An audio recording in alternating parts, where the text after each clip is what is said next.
Bonjour. Alors, dans le dictionnaire spirituel, un mot qu'on rencontre assez souvent, c'est le mot ascèse. Faut-il une ascèse, c'est-à-dire une discipline de vie pour la vie spirituelle? Alors, vous ne serez pas étonné de m'entendre dire que ben non, puisque la vie spirituelle, c'est juste de laisser tout pour rentrer en contact avec ce qu'il y a au fond de nous, qu'on appelle ça le divin ou ce que vous voulez. Et donc, les efforts qu'on peut faire pour se transformer nous-mêmes sont légèrement voués à l'échec puisqu'ils viennent de l'ego. Alors vous allez me dire: «Oui, mais enfin, quand même, il faut une discipline quand on va en spiritualité, il faut méditer, faut voir faut voir des maîtres, faut aller à des satsangs, faut». Alors, bah, oui et non, mais en tout cas, ce qui est certain, c'est que jamais votre ascèse ne déterminera, votre éveil ou votre union à Dieu. Alors dans le christianisme, par exemple, l'ascèse, c'est le fait de jeûner, le fait de veiller, le fait, aussi hélas ça a été très fort au Moyen Âge, mais ça existe encore, au fait de se faire du mal, d'une manière ou d'une autre, en se flagellant ou en faisant un truc comme ça, en croyant que comme ça on va se punir pour ses propres péchés et que donc, on aura un accès plus direct à Dieu. Je vous laisse méditer sur ces agirs-là qui sont quand même très toxiques.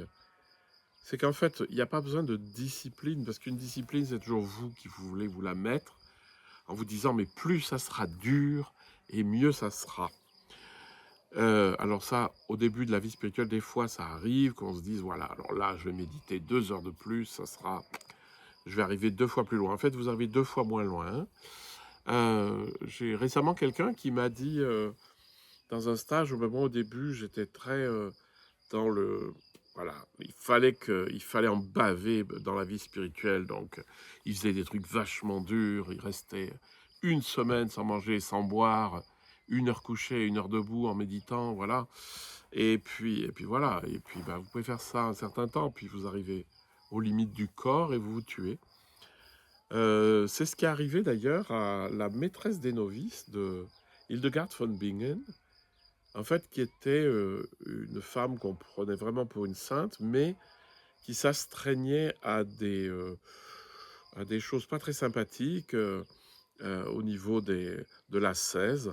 Et par exemple, c'était de porter un cilice, c'est-à-dire une ceinture de fer avec les pointes vers l'intérieur.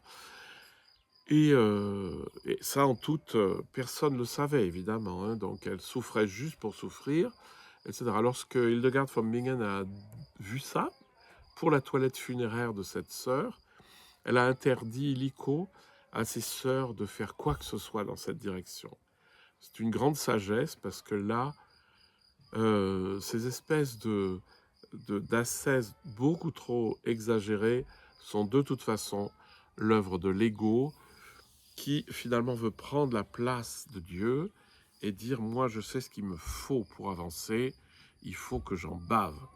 Eh bien, la spiritualité étant plongée quelque part dans le bonheur absolu qui consiste à être en nous-mêmes, dans cet immense espace intérieur, et donc plutôt à lâcher qu'à forcer, eh ben, vous comprenez bien que ça ne sert pas à grand-chose, puisque lâcher, ça demande beaucoup moins d'énergie que d'en baver pendant des années. Voilà, je vous laisse avec cette réflexion sur le mot ascèse.